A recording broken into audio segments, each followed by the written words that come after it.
Once in a small, peaceful town lived a girl named Miriam. She was quiet, thoughtful, and had a heart full of dreams.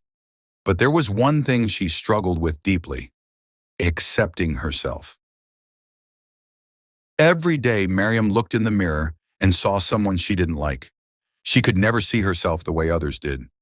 All she noticed were her so-called flaws: her uneven smile, her soft voice, her shy nature.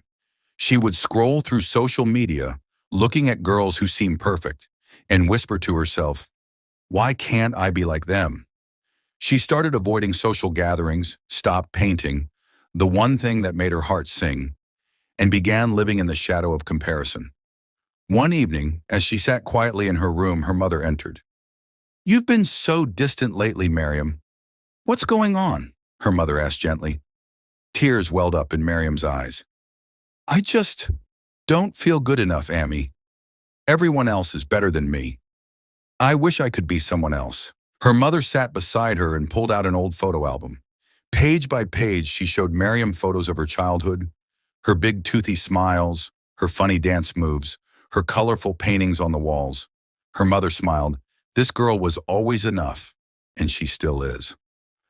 That night, Miriam stared at the mirror again, this time not to find flaws, but to find her forgotten self. She looked into her eyes and said softly, "Maybe I'm not as broken as I thought." The next morning, she opened her paint box after months. Colors flowed like her emotions. She painted her story, not perfect, but beautiful. She even spoke up in class that week, and for the first time in ages, she smiled at her reflection without shrinking inside. She started writing small notes in her journal, "Things I love about me." Her handwriting grew steadier with each note. "I like my eyes. They see beauty even when I don't." Over time, Miriam began to bloom. She no longer saw flaws. She saw strength. She realized that being herself was not a weakness, but her power.